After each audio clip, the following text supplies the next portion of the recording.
Good evening. This is Dr. John Bennett broadcasting from Miami. Tonight we have another in the series of Parkinsonism educational hangouts with Dr. Abdul Rana, neurologist and world-renowned Parkinsonism educator from Toronto. I already said that. Anyways, tonight Dr. Rana is going to talk about musculoskeletal problems and Parkinsonism. Good evening, Dr. Rana. Good evening, Dr. Bennett. How are you this evening? Very good, very good. Well, you know, I don't have the question. Were you going to send the, do you want to ask the questions yourself, or how do you want to work this? The musculoskeletal problems are seen with a increased frequency in patients with Parkinson's disease. Okay. And they could be a wide range of issues, such as stooping of posture or leaning of body to one side, and sometimes hand and foot deformities can be seen.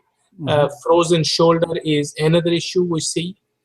With respect to the issues with leaning to one side of body, because Parkinson's disease usually starts on one side of body.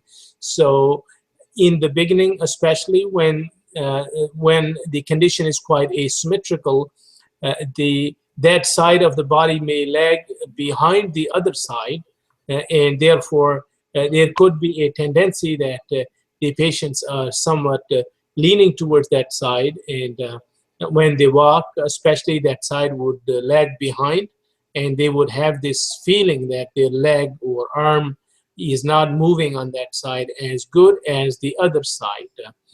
So if this happens for a longer period, probably this could cause a tendency for patients to lean to one side, and if they have somewhat underlying scoliosis from before, that could get worse. In some cases, patients have been reported to have a condition called Pisa syndrome.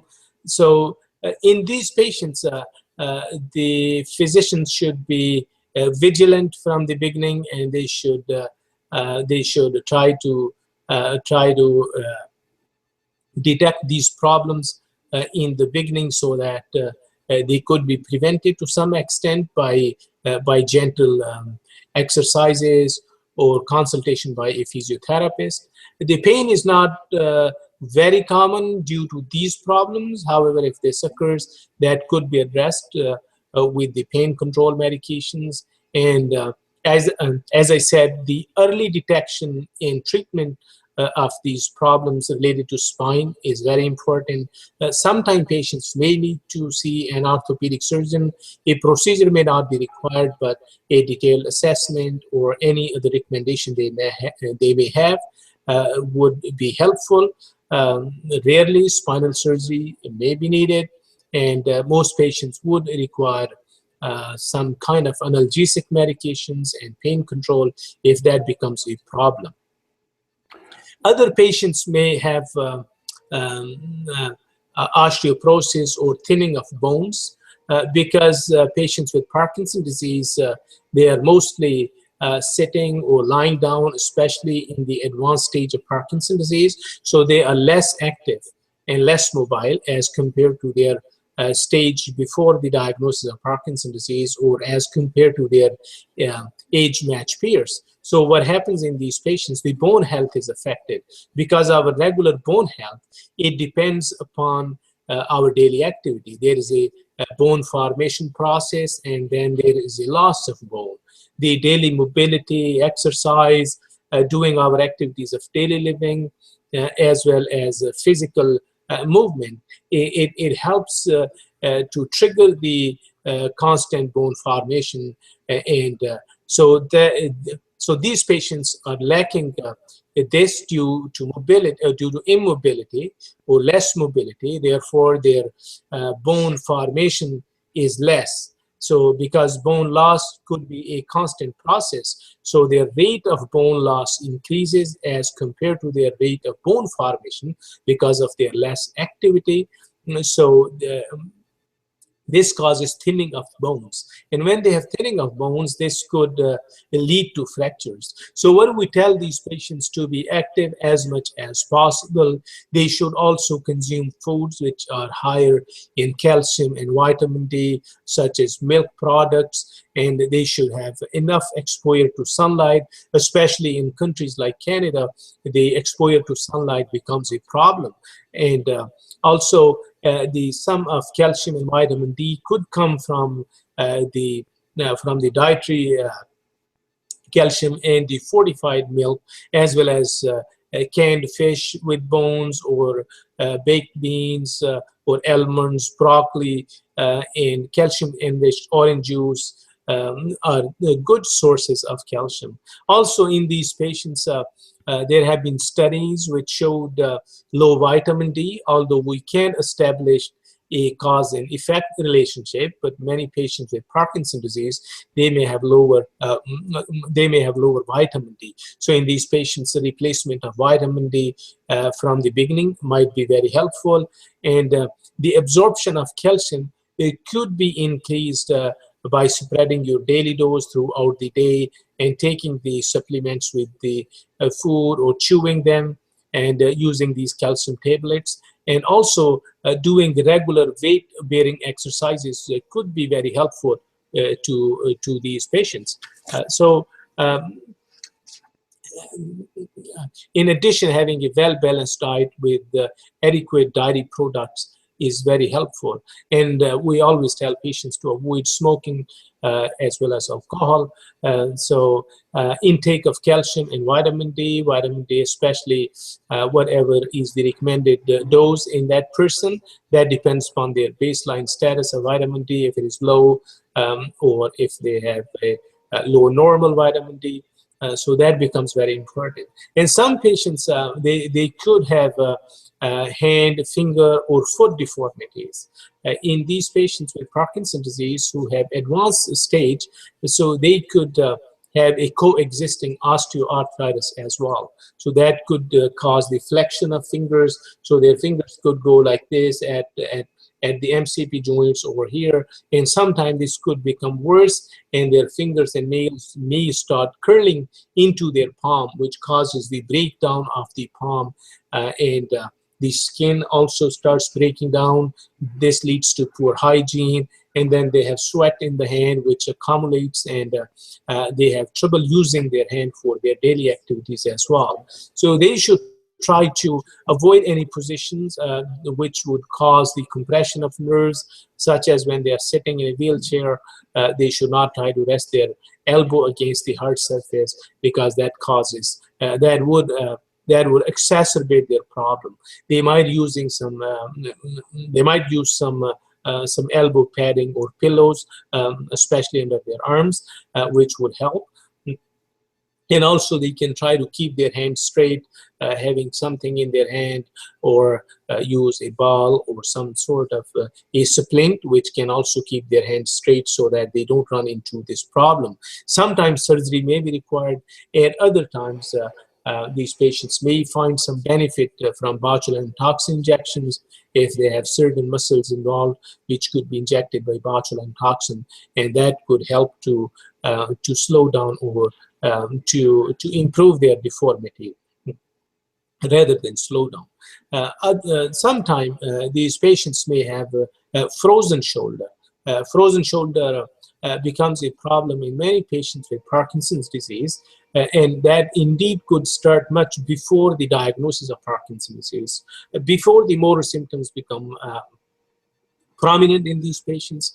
They may start feeling pain in one of the shoulder, and this discomfort increases with time. So because they have decreased arm swing, they have rigidity, they have a slowness of movements, decreased range of motion. So all this adds up to this problem, and it may not be picked up initially as a sign of Parkinson's, because they either don't have tremor or they don't have much of the slowness, and they're doing their daily activities without any problem. And sometimes this could be confused with other conditions, such as injuries if they had. These patients sometimes if the other signs of Parkinson's disease are not prominent, they might undergo various investigations such as EMG, nerve connection studies, or ultrasound and X-rays. Sometimes they may have extensive course of physiotherapy or steroid injections, and in spite of all these treatments, these patients may not improve, and this condition may last several months, up to a year or 2 years in some cases. And we have seen patients who were about to see a surgeon because they thought it could be a tear in their rotator cuff or some other problem. So someone examines them and notices they don't swing the arm, and this is how they pick up initial signs of Parkinson's. And sometimes this could improve a bit with the treatment of Parkinson's disease, and other patients may need a range of motion exercises, physiotherapy course, using of heating pad, and they might use the analgesics, and still they might feel that it's only partially improved. I have a question, Doc. Do these musculoskeletal problems occur early in Parkinsonism or later on in the course? Usually they occur in moderate stage Parkinson's disease, about maybe at least after a couple of years. It depends how is their Parkinson's disease overall. If they have, on an average, maybe after a few years they start noticing this, and the hand and foot deformities usually occur several years after having Parkinson's disease. Yeah, it seems that you said in a couple of talks that Parkinsonism affects the autonomic nerves, but obviously the musculoskeletal is voluntary nerves. That's a little different, huh? Right. The exact cause of these problems still remains unknown. So I think there are a lot of mechanical factors and a lot of peripheral factors which cause these problems. There is some involvement with the dystonic posturing of these limbs or toes or fingers, which adds to this problem. And obviously there is involvement of the muscles in the periphery as well as nerves, which cause these problems. Mm-hmm. Okay. Would you say it affects the upper limbs more than the lower limbs? It depends. In most patients, the frozen shoulder is obviously an upper limb problem. Lower limb, some patients may have dystonic posturing of their toes, especially when they walk or even they're sitting, and otherwise the spine could be affected, and these patients may have stooping of posture, especially after a few years of having Parkinson's disease, and sometimes they might have entrocollis, where their neck stoops quite a bit forward. So these could be midline symptoms. They could be on the sides of body as well. Okay. I guess a patient can become basically infirm and not be able to walk with flexion, with contractures throughout their body, correct? In advance of Parkinsonism? Right. In advanced stage of Parkinson's disease, patients develop such fixed contractures that we have difficulty to treat them even with a splint or with botulinum toxin or several methods. So they could get, the hands could get very fixed, and they might have a lot of negative consequences of this on their quality of life. Yeah, sounds like it. Well, okay. Is there anything else to add to musculoskeletal problems and Parkinsonism? Yeah. I think keeping in mind as a physician that these musculoskeletal problems could happen with these patients, especially like frozen shoulder. If you see such a patient, I think it should be kept in mind that this could be a sign of Parkinson's disease. And sometimes they may not have a full frozen shoulder. They might just have a shoulder pain or a biceps tendon pain before onset of Parkinson's disease. So the physician should have a very low threshold for screening these patients for symptoms of Parkinson's if they see such problem. And also with respect to the hand or finger deformities, screening them in the beginning and then applying any preventative methods would be helpful, and it can keep the function of person's hands intact, because hands are very important for our daily activities such as eating and brushing our teeth, as well as dressing in most of our activities. The stooping of posture could be helped by reminding patients constantly to keep their posture straight. And sometimes, if the height of the walk, we have noticed in our clinic, sometimes the patients would buy a walker and that walker was never adjusted for that patient's needs. They just do it first time and then this keeps on going. So if a physiotherapist takes a look at these walkers in patients, they could adjust them to the height of the patient, and a bit higher walker could help them to be more straight, and that could help their posture when they're walking. Okay, very good. Okay, I guess that wraps it up for musculoskeletal problems and Parkinsonism. Okay, thank you very much. And next we're going to tackle neuropathies and Parkinsonism, and you can see this video in the website Parkinsonism TV. Thank you, Dr. Rana. Thank you, Dr. Bennett. Thank you. Okay, very good.